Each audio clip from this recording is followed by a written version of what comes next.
So you're a real estate agent and you are thinking about wholesaling properties or even fix and flipping, you want to watch this video. Hey, how's it going, guys? This is Chris Williams, real estate investor and agent out of Central California. I wanted to actually share this interview that I did with our group of real estate agents with Real Broker, where we talk about real estate agents who also wholesale. So they kind of put me on the hot seat for about an hour, asked me all kinds of questions. Been wholesaling for over 10 years, been an active real estate agent since 2013. So that's about 8 years or so, 9 years since I've been an active real estate agent here in California. And so if you are an agent and you are thinking about wholesaling or flipping, go ahead, post a comment. If you haven't started, say why. If you have questions, please ask that. If you are both a real estate agent and an investor or wholesaler, drop a comment. Let us know where you're watching from. What market are you in? Where are you looking for deals? Post that in a comment. And of course, like and subscribe as well. So in this interview, really, I don't know if you know, but in late 2021, I actually left eXp Realty and joined Real Broker. This is not a pitch for Real Broker, but if you want to learn more, you can shoot me an email, chris@ibuyhousesfresno.com. If you have any questions, it's very similar to eXp, just more beneficial, more financially beneficial for agents, but this is not a pitch for a Real Broker. I really want to provide value for those who are licensees who are considering wholesaling or flipping, getting into rentals, anything like that. So I see that question a lot. Can agents wholesale? Real quick, before we get into that video, I want to share this. Agents don't wholesale. Now, you can be a licensee and wholesale over here, but agency and wholesaling are two completely separate things. So I am a licensed real estate agent. However, I do not act as an agent in every transaction, right? I may always have my license. I'm always a licensee, but I am not always an agent. So no, as an agent, I don't wholesale. As an agent, I get commissions. I represent people, but I don't wholesale while I'm acting as an agent. Those are two completely separate things. I'm licensed. And again, I'm an agent over in this transaction when I represent somebody, and over in a deal where I am wholesaling or I'm flipping a property, I'm acting as a principal. I may hold a license, but I am not an agent. I am just simply acting as a principal.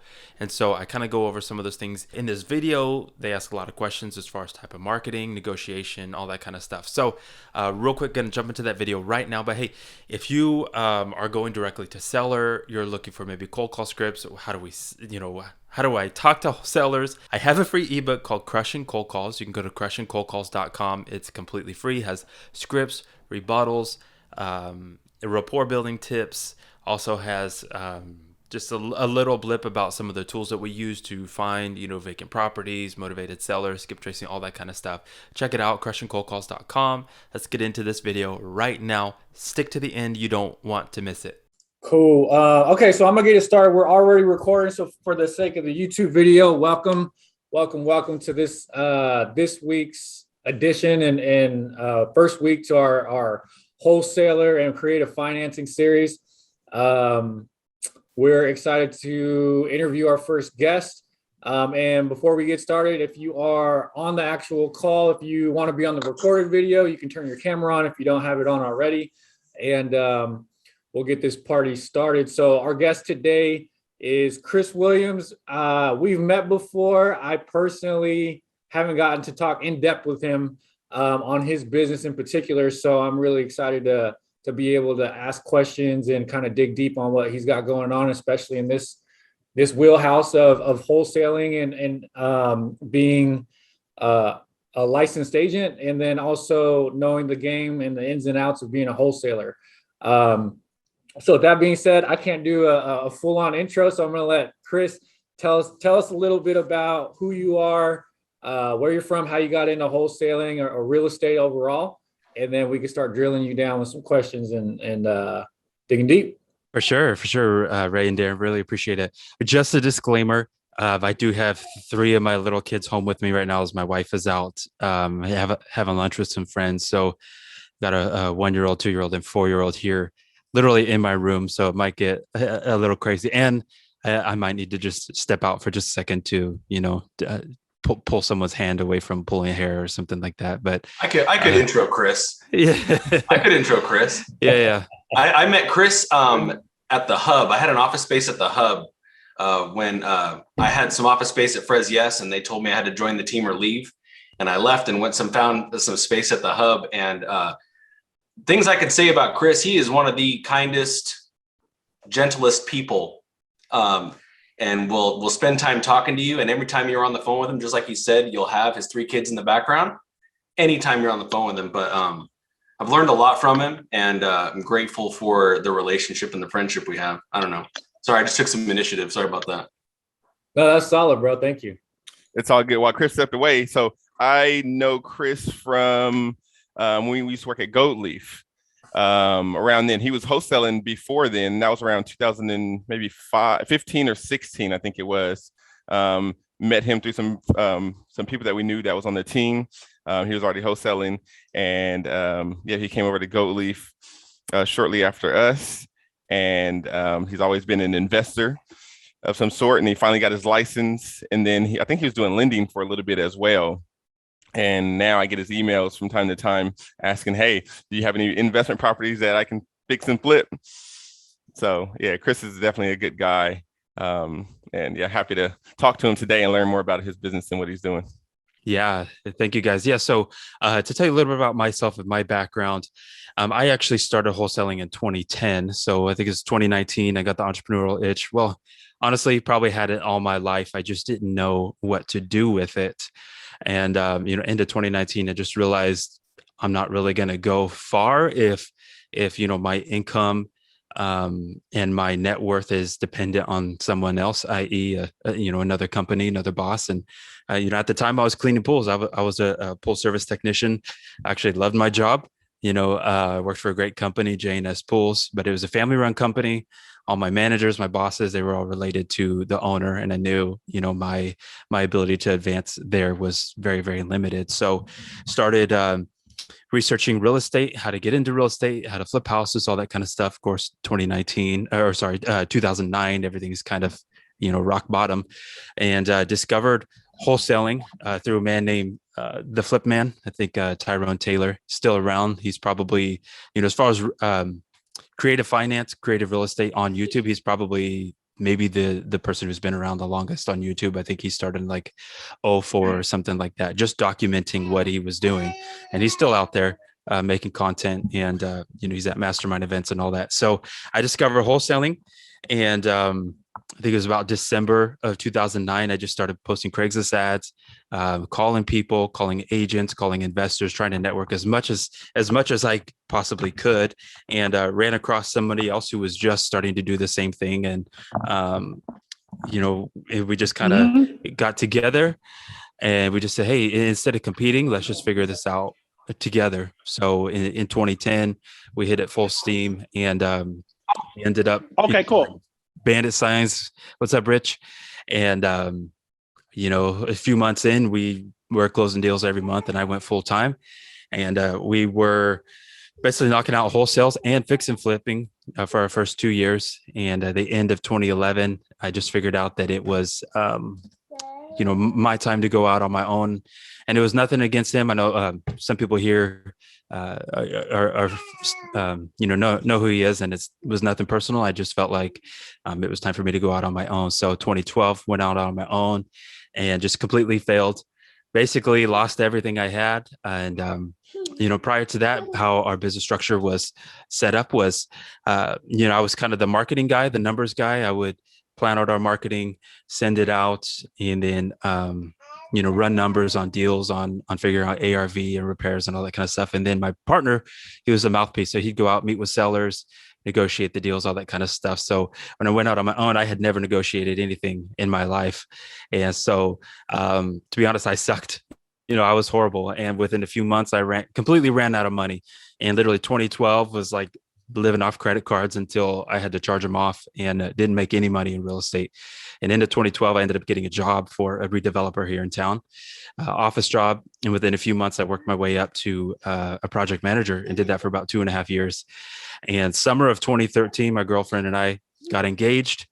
And I think it was in June, beginning of June of 2013. Sorry, I got my kids in the background. And I had just looked at my life and realized that, really felt like a failure, felt like I was failing at everything that I had dreamed that I would become, everything that I thought that God had planned for me, and was looking at all the bills in front of me of, a wedding and had issues with my car in and out of the shop every month, once or twice a month, couldn't get it to pass smog. And honestly, I hit this point in my life where I was just like very angry, angry at myself, angry at God. And, for me, I'm a Christian, and my belief at the time, even now, was that I was fully convinced that the entrepreneurial desire that was in my heart was given by God. And I believed that it was for a purpose that was beyond myself. And to me, I was just complaining at God and just saying, look, you gave me these desires, but yet I don't see the fruit. And, I just felt like every bit of action that I took just fell to the ground.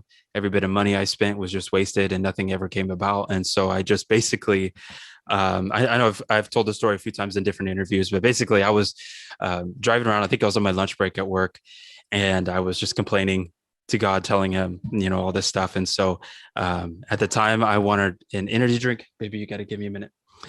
And I went to a place that normally had the kind that I wanted, and they didn't have it. I went to like a 7-Eleven that normally has this Rockstar. They didn't have it. I went to, I forget, a couple other places, that eventually I went to a Save Mart that ended up having the specific Rockstar that I was looking for, and bought it, ran out to my car, and just sat down, as angry as could be. And I cracked it open and took a drink. And I just had this thought of like, oh, finally, I get to have what I want. And it's just like, right when I said that, it just clicked in my head. And I was like, man, how stupid is this?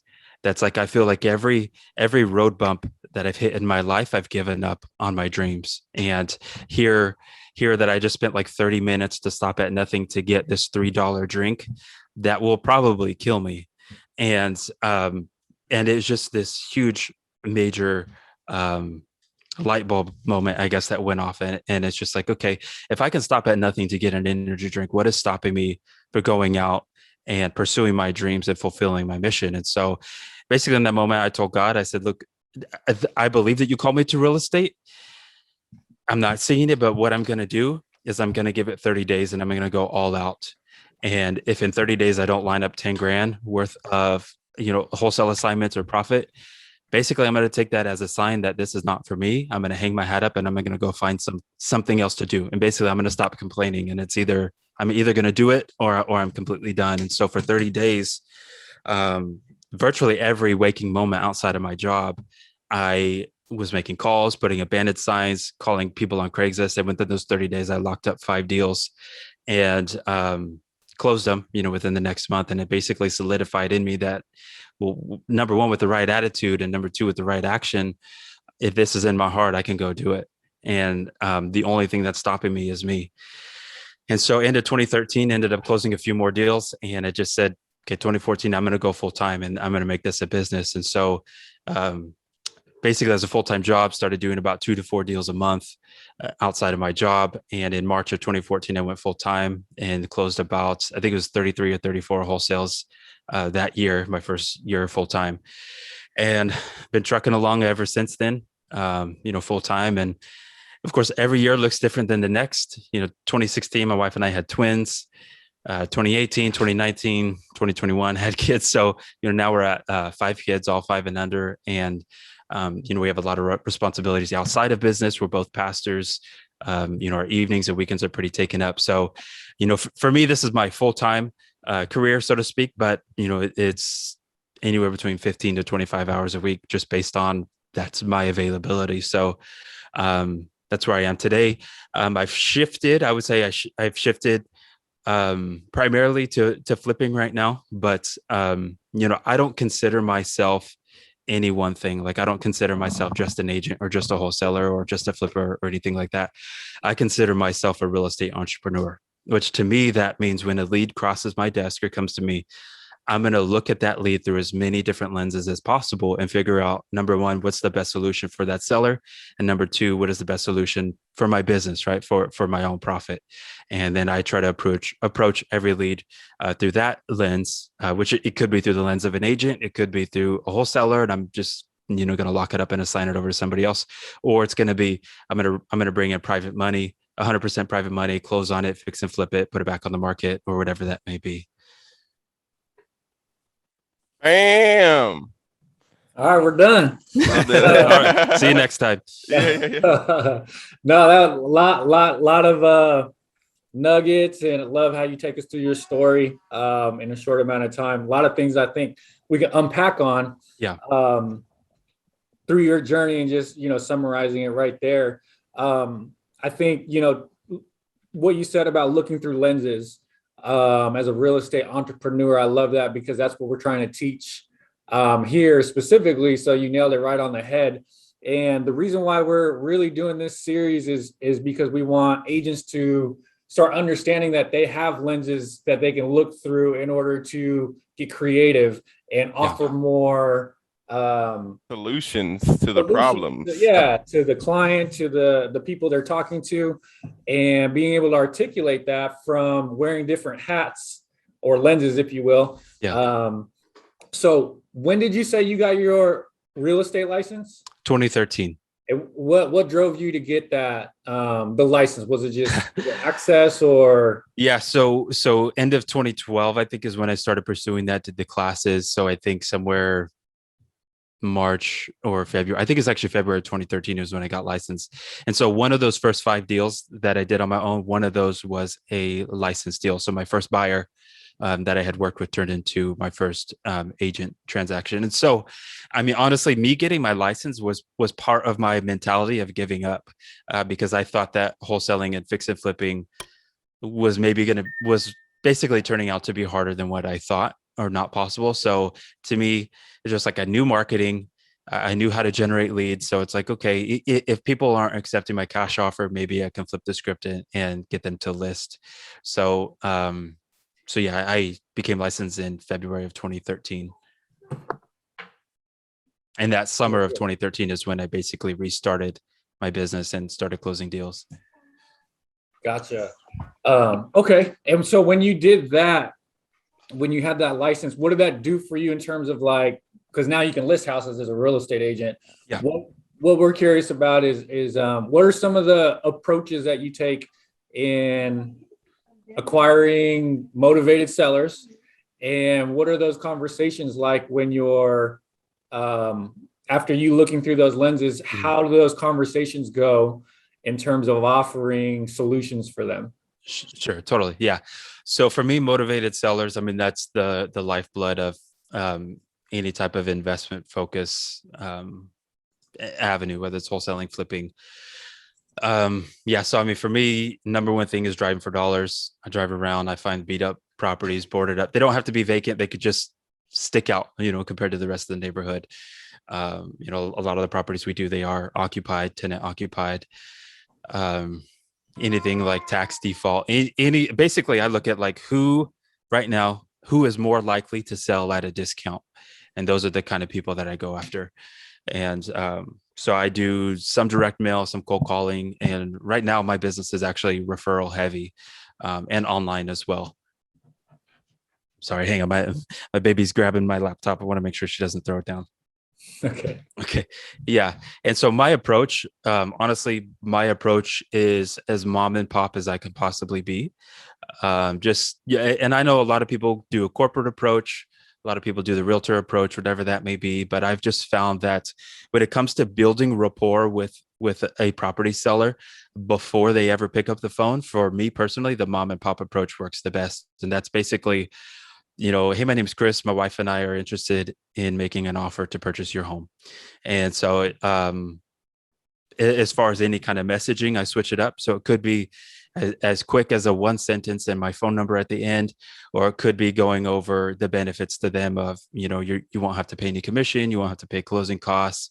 We can give you time to move out, anything like that. So maybe, like I said, one sentence to, it could be 2 paragraphs. Generally, it may be something where I throw on a family picture on the bottom. Usually handwritten font. I don't write the letters myself. It's just, I paid for, a legit looking font that I run through mail merge. So I can load up a list of 50, 500, 5,000 or 50,000 and print it all at one time and send them out all through mail merge. And it's very personalized, right? It's directly to a human, from a human. And everything I do is tracked as well. So I have 27 different tracking numbers that I track a list. So my driving for dollars number has one number. My Craigslist ads have one number. My online online websites have their own numbers. And that way, when the call's coming through, I basically know exactly where it's coming from. Is that through CallRail or? I have CallRail. Sweet. That's intense. 27 different numbers. Yeah, I mean, and at one time, so I will tell you, 3 years ago, my operation looked very, very different. I had full-time staff, big office, $50,000 a month, monthly overhead. We were sending 40, 50, 60,000 mailers out a month. So at that time, scaling up to the point of doing, about 7, 8 to 10 deals a month, my tools looked vastly different than they do today. So a lot of those numbers I've just kept along because I've noticed there's some times where someone received my letter or postcard 2 or 3 years ago, they've held onto it, and I'll randomly get a call from them. So I'm like, I don't care paying $90 a month. If that leads to a deal from 2 or 3 years ago, I'm going to keep that number. What's your current operation look like? You said you had a big operation 2-3 years ago. What's the current operation right now it's just me, very small. A monthly overhead, I don't know, maybe $1,000, $1,500 a month. So right now, to me, networking with agents is key. Very, very, very direct in any kind of marketing, the cold call and direct mail. It's straight to my driving for dollars list. If I get a deal in a neighborhood, I basically farm that neighborhood. So I'm looking like, okay, where are the pre-foreclosures, where are the vacants, where are the pre-probates or probates or anything like that. And then, so that may, in one neighborhood, that may be like 30 properties or something, 40 properties. So then I'll start hammering those people while I have a deal in escrow, because I'm already familiar with the comps. I'm already familiar with who's buying in that area, what something's going to sell for. Sweet. So right now it's literally just me. Thanks for sharing that strategy. Yeah, for sure. Okay. So since we're on the topic, I was going to save it for later, but I wanted to unpack that a little bit, because you had a big staff, big office, sounds like the dream, and then you downsized. What, prior to having that size of operation, what made you want to scale to that at that, and then at that point, what was your epiphany or mindset shift to scale down? Sure. Yeah. So, I mean, I was cruising along for a few years. I mean, especially once my wife and I had kids. And so, when was it? Middle of 2018. Honestly, so basically I'll backtrack a little bit. November 2016, my wife and I had twins. Totally changes our life, right? So on the wholesale side, before that, I'm doing like 25 to 30 a year. As an agent, I may be doing 10 to 25 transactions. And having twins, my wife had a very, very rough recovery. She was anemic. It's very hard on us. And so my availability almost went to nothing. I mean, really, realistically, a couple hours a week. And so basically I shut almost everything off that I could. But really what I did was I looked at what I had been doing and saying like, okay, what has the highest return on my time and my money and my energy and effort, and everything else, just shutting it down. So, which is basically, I just went down to my most motivated list possible, which was my driving for dollars, which at the time was maybe 1,200, 1,500 properties, turned off everything else, and just almost automated send out postcards every month. And so I tried to find my buyers that pay the absolute most. I wanted to only deal with sellers that I knew would gonna land a deal right there, basically on the phone. I've mostly been a phone closer for the majority of my career. And same thing with appointments. If I'm going out on an appointment, I want to be 110% sure that I'm walking out with a contract. So basically 2017, shut almost everything down and was working maybe 7-10 hours a week, doing 1 to 2 deals a month. And those were varying anywhere from $20,000 to $50,000 wholesales. So, which provided a lot of freedom, for me to be the husband and father that I wanted to be to, my newborn babies. But going into 2018, feeling like, okay, I've been cruising for about a year and a half. I know enough that I think I can scale this up. But maybe I'm missing a few points. So I joined a mastermind and got around people who are doing 200, 300, 400 deals a year. And basically everything everybody said was like, if you want to make more, you have to spend more, right? If you want to do more, you got to do more. You got to get basically people to do more work for you. So hired full-time staff. At the time I just had a very part-time assistant, about 15, 20 hours a week, moved her up to full-time, brought on 2 other people, moved them up to full-time. I mean, so, my monthly overhead just for my staff alone was like close to 20 grand a month when you take into account, salary plus full benefits and all that kind of stuff. And so in order to compensate, it's like I had to bump up to 20, 30, 40,000 mailers a month, just to get enough deals to kind of break even if I wanted to. But I mean, I quickly scaled up to about 7 to 10 deals a month. I think the highest that I got with the staff was about 10 or 11 deals a month. But really, like I said before, when I was very, very, very selective in what I was doing, I could basically, I don't really want to use the word discriminate, but in a way I could discriminate against what leads I wanted to take as far as what had the highest value of my time, which is why my average deal size was over 20 grand a month in 2017. But when I had a huge overhead every month, it's like I basically had to take everything that came across my desk. So it's like if I could make $1,000 or $500 on a deal, I would do it just for the sake of like I had to put money back into the wheel. And so there was this constant inflow and outflow of money and of my time as well.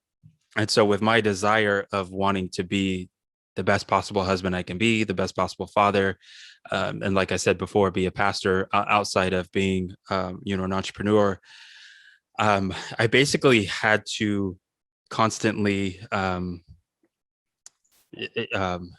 compromise. Yeah, I basically had to compromise on what I valued the most.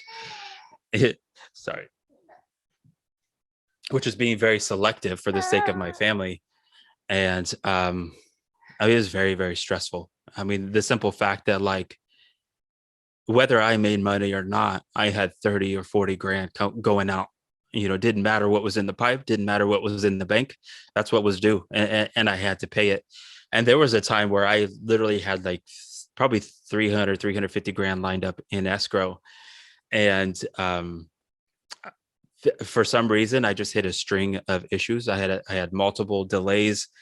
I had multiple cancellations. I had issues where I had to go back to the seller, renegotiate. And I just saw like deal after deal after deal fall through for several months. But again, I was putting out that money. All the profit I made was going straight out. And I got to a point where it's like, this is not the life or the business that I wanted to create. Now, I know what everybody says, but as far as like, if you want to scale and make more, you have to scale up, you have to spend more. But everything in my heart says that this is not the way, and this is not the way that I want to do it. This is not what I want to put my family through. So basically going in and pressing the stop button and going back down and scaling down. And so that was basically beginning of 2019 is when I scaled everything back down, back to the basics, be as simple and limber as possible, and basically get the freedom that I want, the time freedom and the money freedom. And so I've been there. I've done more flips since then than wholesales, and that varies depending on the deal. Yeah, thank you for sharing that. I think, having to know yourself and then really having kind of the kids change the picture, your mental health, your capacity in terms of being responsible for those salaries changes a lot of things. And it's like, okay, it does, yeah. Sometimes, I know traditional real estate teams and team leaders that they could make more money if they were a one-man show with 3 staff members supporting them than rather than having 15 agents on a team or whatever. So, for me, there was a lot of ego in terms of looking at businesses or organizations that are trying to scale. It wasn't for the right reasons, I would say. And it wasn't, it's not all that it's not rainbows and unicorns like everybody thinks, right? It looks cool, but it sounds cool, but it's like, you got to put yourself in that position and really like, am I meant for this? This wasn't everything I thought it was. And can I ask you, did anything change through like the COVID time period? And then like today compared to when you were scaled up with staff, are you happier, healthier, netting more family time? What is that? How are you feeling now with that decision? Are you super happy about that at this point? Yeah, definitely. Well, if I could backtrack a little bit, I could say that there are some people that do it really well, who have been able to scale and outsource and automate and stuff very, very, very, very well. And looking back, I think the hardest thing for me was I was still wearing the everything hat. And when I tried to let stuff go too quickly, that's when, I'd run into problems, get less deals, lose money, those kind of things. So it was I think the amount of time and energy that was required of me in order to operate more in the CEO role. I didn't have that available. So I do know some people do it really well. And I don't want to discount, some businesses that some people have built. Um, as far as COVID changed. I mean, as soon as all the lockdowns started happening, I mean, I had escrows left and right cancel, and and at the same time, I had some escrows that still closed, and kind of provided a good buffer to essentially take a couple months to kind of resituate and refocus and figure out, okay, like, how do I need to adjust to this? Because I mean, and I don't know if you guys probably all remember this too. There was massive new rule changes for us as agents, and even though my approach wasn't as an agent, I was still looking at all the CAR and NAR regulation of like, okay, if I go out to this house, even as an investor, am I going to lose my license for being here? And I know it took a few months for them to come in and kind of change up what we could do, but that definitely changed how I could approach people as well, just because there just seemed to be a lot of gray area. And for the sake of my family, I didn't really know, how much of that I wanted to risk. But it did get me back to being a little bit more solid and closing over the phone. And it really made me adjust, I guess, who I was selling to. And actually, in that point, I raised a lot more capital and actually started to flip and wholesale a lot more than wholesale, just because making adjustments and wanting to spend more time with family and having more kids home more often.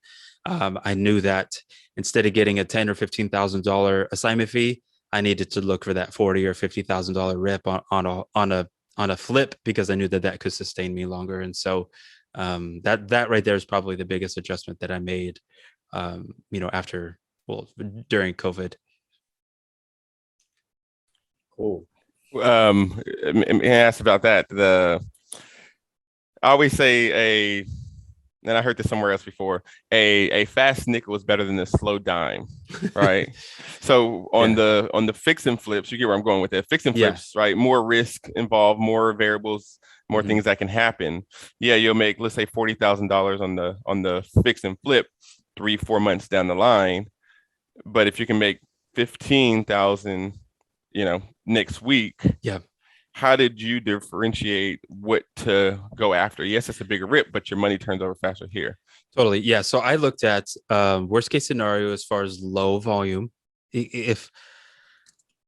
And looking at my availability of, like, I don't have the availability to be on the phone all day, and as much as I would love to cold call for 4, 5, 6 hours a day, as much as I would love to go on a couple appointments a day, I don't have that availability. So I need, anytime I get something in escrow, I have to make as much money as I possibly can, because if for some reason I have a couple slow months, if I'm closing a $50,000 flip, I know that's going to sustain me for a really long time. Again, thinking worst case scenario. So if I look at it through the viewpoint of, let's say, 10 deals a year, 10 wholesales at 15 grand, that's 150. 10 flips at 50 grand, that's 500 grand. I would way rather make 500 grand all day long, realistically working only a couple hours more than I would if I'm just wholesaling. And to me personally, I think that's a misnomer that a lot of people have, is that they believe that fix and flipping is like some elaborate, elusive, crazy business that's going to eat up all your time. I mean, and honestly, when it comes to buying a home to rehab it, the majority of your time is going to be spent at the beginning, which is getting all the contractors lined up and all that. And the rest of the time, as long as you have a good contractor, I'm checking on the property once a week.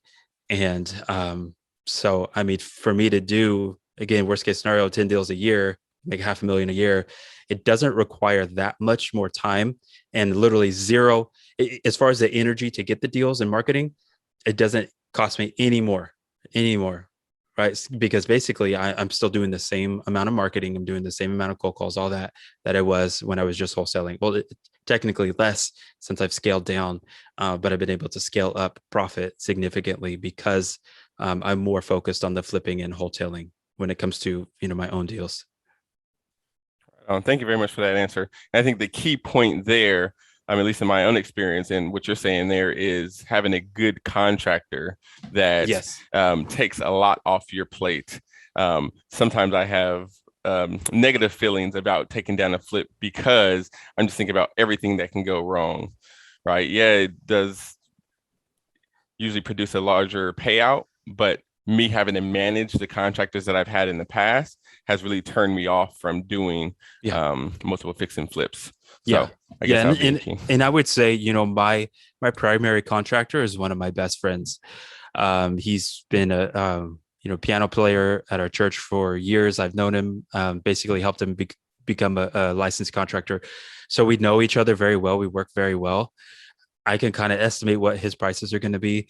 He knows what kind of material and colors I want. So that's half the battle right there. Yeah. Yes, it is. Yeah. And the simple fact is, like, if somebody's slipping, you're lagging, I'm not afraid to call you and call you out on it. And which isn't just calling out, is really asking good questions to see what's going on with this project. Correct. So obviously good project management really matters. Yeah, right on. Ray, do you mind if we dig down a little bit deep in a couple of rabbit trails? I want to know when you're estimating, because everybody has different estimates on a rehab. Can you give us a generic how you run your numbers, right? Let's say 1,000 square foot property, 2 bedroom, 1 bath. That seems to be very common out there right now. What's your math process when determining? So generally, a general starting point, I know a lot of other guys like Jason use this. So I use, for a cosmetic remodel, interior, exterior, I'm starting at $25 a square foot. And so that's going to give me interior, exterior paint.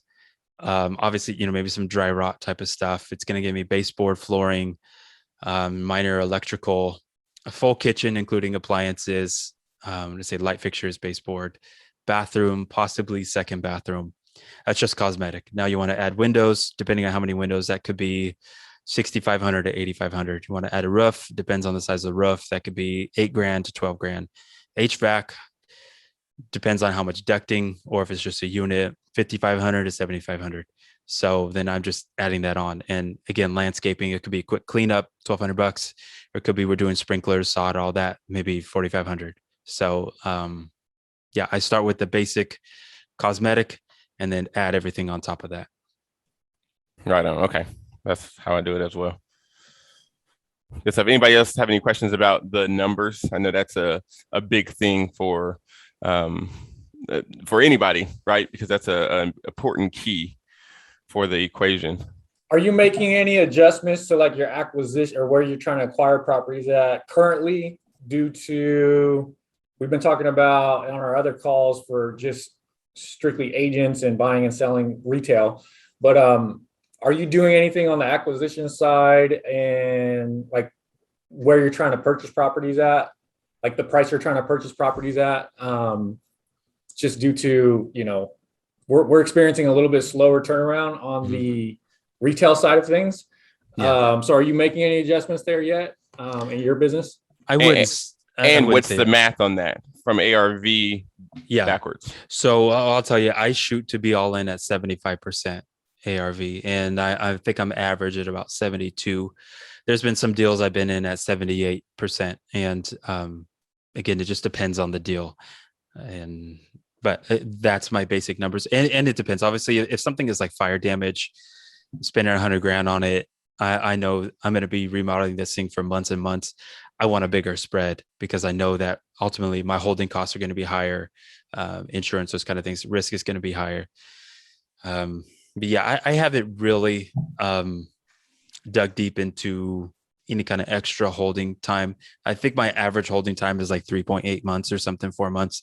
But every deal I look at, I automatically calculate in 6 months. So 6 months of interest, 6 months of property taxes, utilities, insurance, all that. And so I estimate that up front. Got it. And what's that math equation that you do backwards to get to the maximum allowable offer to the seller for somebody that called you off of one of your cards or driving for dollar mailers? Yeah, usually I plug it in at 75% of what I think ARV is going to be, but I do look at overall profit as well. And so let's say I'm 10 grand off. Me and the seller are 10 grand off. If that's technically my max, if I can plug in 10 more grand on the purchase price and I'm still making, let's say 30 grand on a flip or 28 grand or something like that, as long as I feel like it's not going to be a huge project, I still might do it. And again, I'm looking at every deal through multiple lenses, even on a flip, because there have been times where I'm looking at a full rehab, let's say 65 grand, whatever, I'm going to make 40 grand, 35 grand. It varies. But then I look at this and I'm like, but if I just trash this out and maybe spend a couple grand in repairs, turn it around, put it on the market for 40 grand less than what ARV is, I'm going to make the same profit that I would on a full rehab. So, which that actually gives me the ability to come in at a higher price, a higher percentage, because I'm making the same amount of money as if I'm doing a full rehab. And actually something that I'm exploring right now, especially because with the increase of competitiveness, is I'm looking at kind of figuring out documentation to actually partner with the sellers. And that is instead of Novation. Yes, similar to a novation or a joint venture agreement, but basically in a nutshell is essentially instead of me buying the property, it's giving them a guaranteed minimum sales price and partnering with them, having some sort of document recorded against the property, a notice of interest, and then me coming and rehabbing it and getting the profit beyond whatever their guaranteed return is. So that is something that I'm exploring outside of actually purchasing the properties, because realistically, I mean, for me to essentially risk 300 grand and make, let's say 50, that's a pretty good return. But for me to just put up 50 grand and let's say, obviously my profit is eaten into, let's say I make 25. Yeah, I'm making less profit, but that's a 50% return on investment that you're not going to get anywhere else. Right. So as far as increasing my ROI, I think that it could be a very, very solid strategy to maybe add in one extra deal a month. I mean, over the course of the year, that's 300 grand, more in my pocket for doing the same amount of marketing. So that's something that I'm exploring right now to change and shift, considering the amount of competition that I have. Yeah, right on. Josh and Lance, one of them was on here earlier. They'll probably be on in a few weeks. They just closed their first novation agreement, and so I want to have them on here to explain what that was like and how they went about doing that from start to finish. Nice, so that's awesome. Yeah, right on. I have a question for you, Chris. Yeah. You say you work with a lot of agents. Have you ever wholesaled a home that was closer to retail value, move-in ready, but the seller didn't want to put it on the market to an agent? And what did that process look like? Closer to retail, I would say no. No, definitely not. I mean, I think everything I've done has been at a discount. I have picked up properties from agents. It requires a decent amount of disclosure up front. And letting them know, because ultimately the seller has to sign off on assigning it to another buyer. Now they don't see the assignment fee, as long as the escrow company structures it right. They don't see the assignment. But closer to retail, no. I think I would say the tightest deals that I've done have been ones that cash flowed really well, and so I do have a number of Bay Area buyers that I don't really see them buying too much anymore. But a few years ago, pre-COVID, when we still had really, really good prices, a few of my cash buyers were people that work for Apple, Google, those kind of things. And so in the Bay Area, they're at a 0.5% return, 1% return. And so coming over here, paying close to retail, at the time they were getting 5 or 6% return, which is phenomenally better than what they were getting in the Bay Area. So some of those deals I was able to wholesale for significantly more than, a 75% of ARV or something like that. I think those were at like 90% of retail value. Does that answer your question? Yes, thank you. Right on. Just to wrap up the maximum allowable offer. So you do ARV minus 25%, right? Or 75% of that, whatever Yeah. however you want to do it. Times 7.5. Yep, minus the rehab, minus your desired profit, or is your desired profit already in that 25%? Yeah. So if I'm flipping it, my desired profit is within that 25% margin, which ends up being Like about 15. Yep. Yeah. Yeah. Once you account for everything else, commission, closing costs, all that, it's about Holding costs. 15%. Got it. Cool. Thank you for that. Question: what is your if somebody contacts you, I want to get to conversation with the seller. Yeah. And switching your lenses or your hats. What does your conversation sound like if they call you wanting to potentially put it on the retail market, right? That's in their mind first. But then you get there and you notice the home is less than perfect, right? Yeah. 6 out of 10. How do you switch, and what does that conversation sound like for all of us? For sure. Well, I would say this. So my marketing towards motivated sellers is not from the angle of an agent. So I do have to disclose that I am licensed prior to contract. So I do on the first conversation. And I just want to disclose this. When you are advertising as an agent, by law, you have to disclose on your marketing, right? I think we all know that agent information, broker information. When you are advertising as a principal buyer, the law is that you just have to disclose prior to contract. So my Craigslist ads, my website, my letters, it doesn't disclose agent. It doesn't disclose licensee information because I'm not approaching them from an agent. So typically, now because of that, I don't want to be accused of any kind of bait and switch. So normally the first conversation or first couple conversations are strictly from the perspective of me buying it. Now, in first conversation, I do disclose that I am an agent because I do tell them that, I'll say something like, hey, even though I am licensed, there is no commission because I'm buying it directly from you. So I do disclose that really almost as quick as I can, just to kind of get it out of the way. But really, I'm filling out that seller situation to see what exactly do they need? What is their situation? What is the property situation? And what are they hoping to do? Because honestly, the most powerful question you can ask a motivated seller is, what would you like to have happen? And that will open the door to all kinds of stuff. So as far as switching a hat to an agent, I let that be 2 or 3 conversations in, or maybe when I go look at the property and I'm looking at it. And I normally kind of throw that in if I know that there are several other offers. And because here's the thing, I'm not the highest offer out there. I'm not the lowest offer. I'm somewhere in the middle. But I know if there are other people making offers for $20,000 or $30,000 more for me, it almost doesn't matter how much rapport I'm building with them. That's going to be a very hard sell. So if I know they're really not going to be taking my cash offer, that's kind of when I can sit them down and start talking about, look, you really don't have to sell to a cash buyer. I mean, it may be quick and convenient for you, but let's pull up the comps. Let's see this. Let's see you're 50, 60 grand off, or you could be profiting this difference if we just put it on the market as is. And another thing that I do offer to sellers is what's called a fix and list, whereas I take my contractors who give me my prices and I move that over to my client and I say, look, we can bring in this contractor, whatever, 50 grand, whatever it's going to be. And I can manage this remodel for you. So you're not doing anything. And we could list and sell this for top of the market. And I can break down the difference between them taking a cash offer from an investor and what they're going to pocket if they allow us to do a fix and flip, fix and list for them. And oftentimes obviously the amount that they pocket is astronomically different. It could be $50,000 difference in their pocket. So I've got actually a couple of deals like that going on right now where we're in the middle of a remodel. And it's something I'm managing for my clients.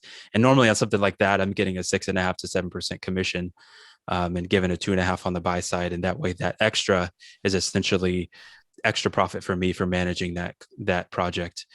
So in the Who initial pays for it? Seller.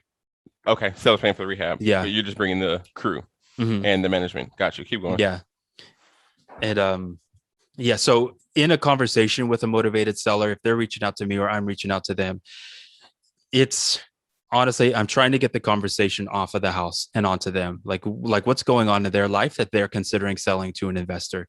Some people, they're under the illusion that just an investor is going to come in cash and pay above market value, which makes no logical sense. I mean, in almost any situation, right? But some people are under that illusion.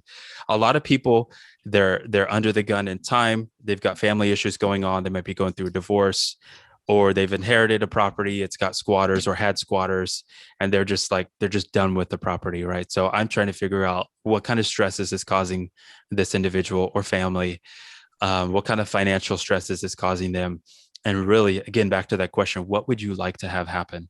And I want to know exactly, like, I want them to paint their perfect picture, right? Today's Wednesday.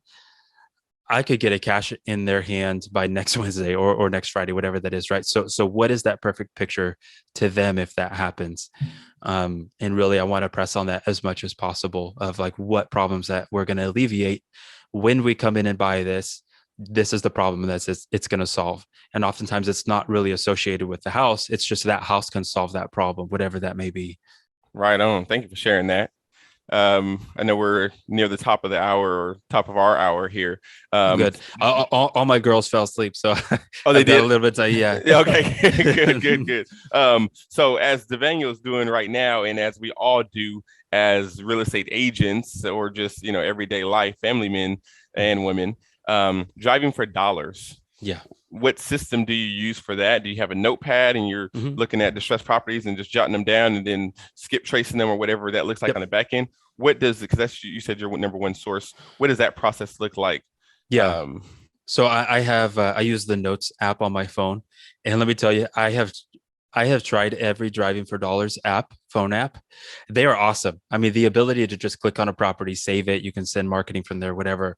But every single one of them are just way too slow for me, way too slow. And like I said, I've tried them all. So I rely on my phone. So normally what I do, if I'm going on an appointment, I'm normally hitting that neighborhood 30 minutes prior. I'm driving the streets. I'm seeing what's going on in this neighborhood, right? What other fixer-uppers are out here? What other boarded up properties? And who's remodeling? Because I'm going to go back. Maybe I missed this comp. Maybe I didn't see it because it's in tax records, but not the MLS. What did they buy that for? Who bought it? Because this could be a potential buyer if I'm wholesaling it to them. So if I get a lead, I'm checking out the rest of the neighborhood, writing it down in my phone, uploading it to Excel, getting the owner's information, and skip tracing and calling, and send email as well. Yeah, and like I've said, I'm not a fan of the Driving for Dollar apps just because it goes too slow for me. Right? I've got to write that address down as fast as I can, and notes as well, because I want to know, is this property just rough, or is it fully boarded, or is it fire damage, right? Because that's going to change how I approach that seller, because it's giving me some knowledge that I can come in with in that conversation and say, hey, I saw your house is boarded up here. What's going on here? Or, I saw that it's fire damage. Where are you in that process? Because, a fire damage property is a completely different beast than just a property that needs to be remodeled. True. Where do you skip trace? Where? Or what? What app or I use two different, Batch Skip Trace and also Skip Genie. And honestly, I don't mind. I had considered, writing up a page PDF of everything I use, and maybe dropping it on Slack or in the Facebook group, just because they're all powerful tools. And at the end of the month, it doesn't all cost that much. But today I went out on an appointment, kind of a doozy of an appointment, but right across the street was a vacant home. And so I pulled up one app, I clicked on it, it showed me who owned it, all that. I mean, I could pull up the phone number right there, call them. I just had to get right over to another appointment. But there are times I'm driving down the street, I see a boarded up property, I could look at who owns it, what their number is, and call them right there and say, hey, I'm parked right in front of your property, that's boarded up. Tell me what's going on here. So, I mean, there are a lot of powerful tools out there that, literally at the tips of our finger points, or at the, tips, finger points, fingertips. I get what you're saying. Point of our fingertips. I don't know, whatever it is. Yeah. Well, thanks for sharing that. Oscar had a question back to your fix and list. I think somebody else does this in town too. What if the seller doesn't have the rehab funds? Sure. So there are a couple different companies. I can't remember the name of that, but there are companies that will front a seller the funds to do that. And there's a company that I built a relationship with. For some reason, I can't remember the name off my head. You'll remember, put it in the Slack.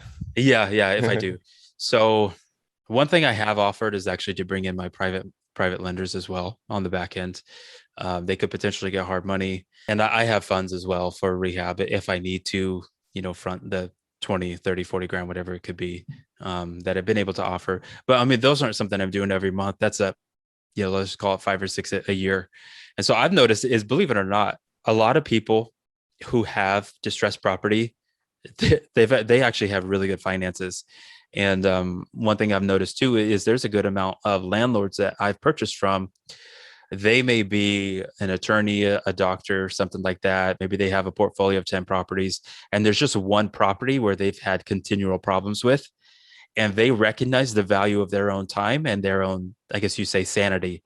And they're just like, this one property, they just want to be done with, right? Just give them 100 grand, be done with.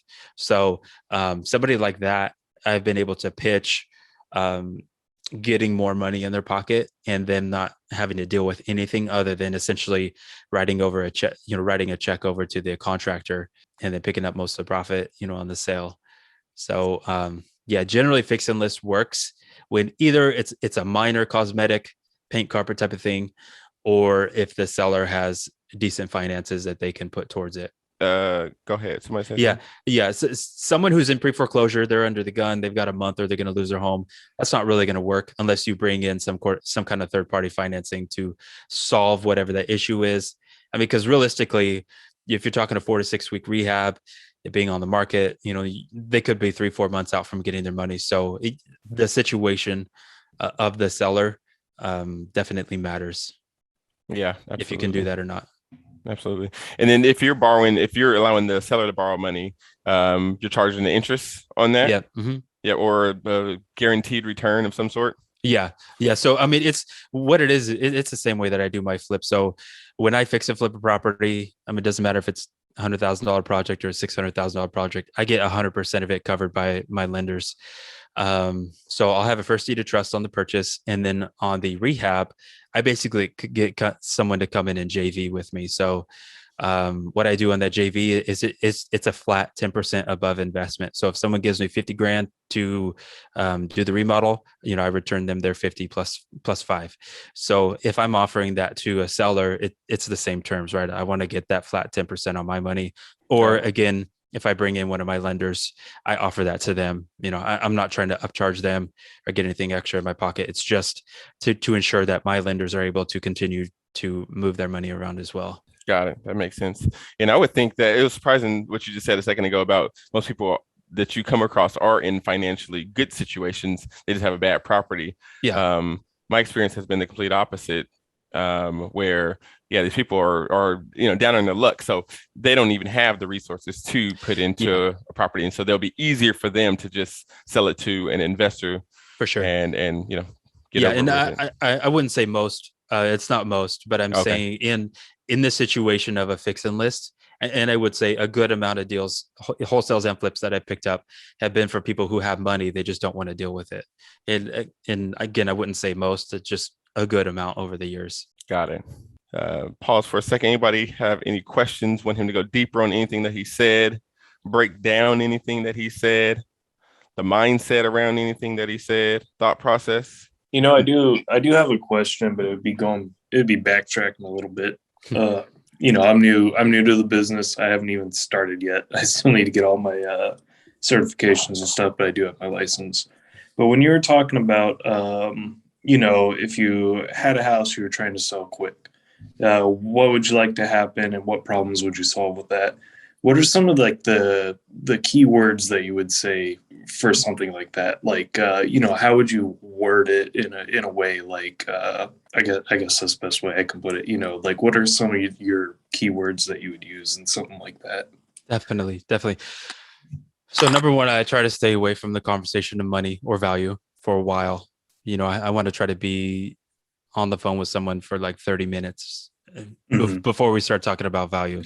And so I want to know, a couple of things. Did you grow up in this home? how long have you owned it? How did you get this? Whatever that is. So I will tell you this, a typical situation that I have run up against is somebody's parents passed away 20 years ago, left them this home in a trust, whatever.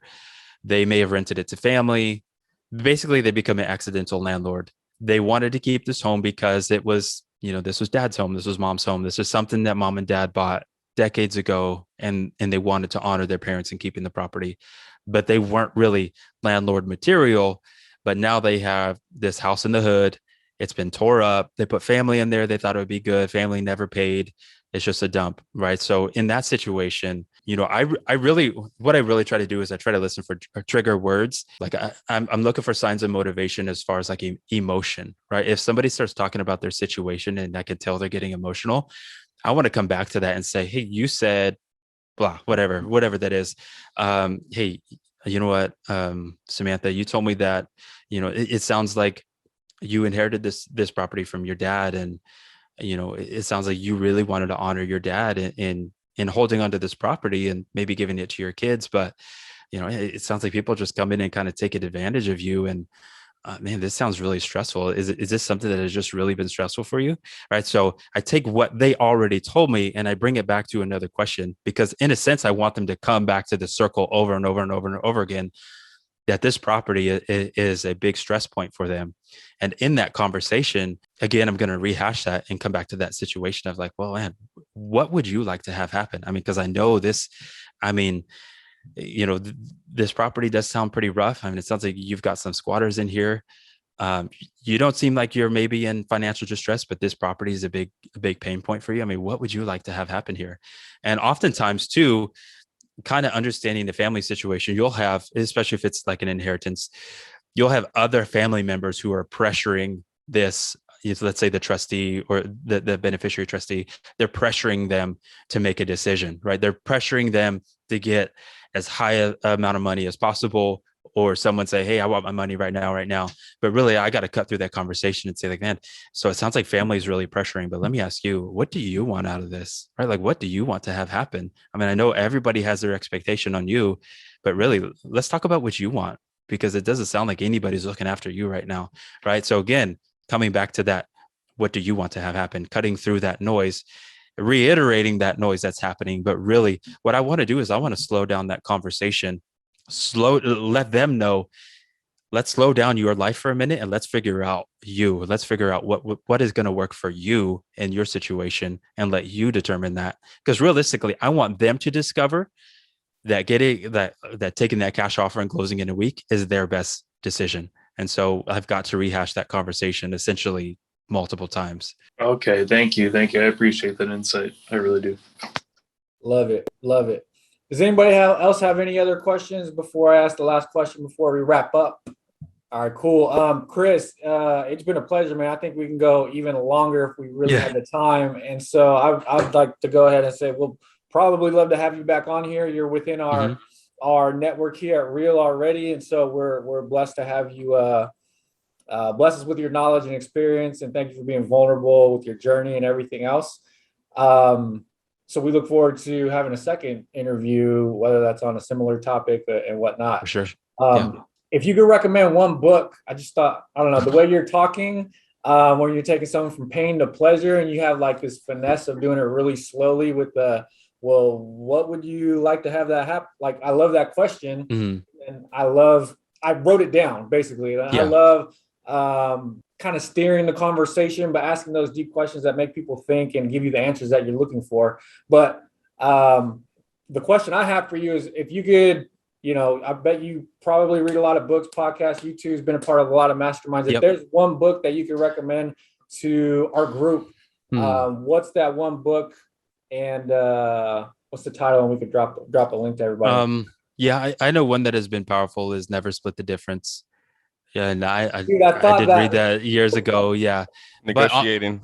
Honestly, if I could backtrack a little bit, you got to think before being an agent, before being a flipper, wholesaler, whatever, you got to think of like, you are in sales and marketing, right? It's just real estate is our product. Give me 1 second. My baby's about to roll off the bed. Dude, I was thinking of that book while he was talking about. Yeah. Yeah. So you got to think about like you are in sales and marketing, and sales. When it comes to sales, don't think of like, I'm sorry if any of you come from the car sales industry, but like don't think of the used car salesman who's just going to try to push you into what they want, right? You came to look for a red minivan, and he's trying to sell you on a new Silverado. Don't be that kind of person. Think of sales of like you're building rapport, you're getting to know somebody, you're trying to uncover issues. And so that is building rapport. Is you're asking questions 10% of the time, and you're getting somebody else to speak 90% of the time. So honestly, probably your biggest asset is learning how to build rapport. And I know there's all kinds of different terms for that, but I would look into like Tony Robbins. Just watch Tony Robbins videos, listen to Tony Robbins videos on building rapport. You can YouTube how to build rapport, those kind of things. And it's really listening for trigger words and asking better questions. And that's really how you get better at sales. Very good. Powerful book. That's so funny you said that book, because that's what I was thinking of. I was like, we should have him name a book off. Thank you for that, man. Yeah, well, absolutely. man, it's Anytime. been a pleasure. I'd like to wrap up. Darren, you got anything else? No, I was gonna say, how can we give back to you and help you? I'm sure at least one way I think about it is if we come across listings and we don't know what to do with it, right? Because it's in super distressed condition or sellers in a distressed situation, we can contact you and JV with you, hand it off to you, get a small fee from you, whatever it is, right? Any other way that we can help or give back to you, your cause, your family, what you're doing. For sure. Yeah. I mean, I'm always looking to do more deals, whether that's buy or wholesale. Honestly, I am an open book. If you've got questions, I'm available through text, message, calls, whatever. So I'm always willing to help. I'm always willing to be an extra set of eyes, right? Even if someone's like, look, I don't want to hand this off, I want to flip it. What steps do I need to take? I'm more than willing to come in and kind of help walk somebody through that. So yeah. And even so on the flip side, anybody who wholesales me something or brings me something as an agent, if they're licensed, I give them the relist when I'm done remodeling it. So I don't, as an agent, I don't have to keep that commission. I'm looking for the profit of the deal. So if someone just wants to go out there, if someone wants to just go out there and make offers, they can make the commission on the front and the back. And like I said, I just want to be a resource to people, help people. I think I see agents in general give up so much opportunity just because they don't know the tools that are available to them. And so I think of like, if we're in this industry, we might as well take advantage of it to the fullest. Not take advantage of people, but be able to capitalize on what this industry offers. Essentially change our family tree, right? Like I didn't come from a rich family. I know what it's like to be a kid with our water shut off and our power shut off and all that. And I know that my kids don't have to grow up like that. And I know anybody in real estate doesn't have to grow up like that either, because of the amount of opportunity that's in front of us. And so it's just however many people I can help, I'm always available. Right on. Great parting words. Thank you for being there. Yeah, absolutely. Anytime. All right. Until next time, guys. Thank you guys for tuning in. And thanks again, Chris. We appreciate you. Absolutely. Welcome. Thank you guys. Thank you, Chris. Thanks, everybody. Got it. Here.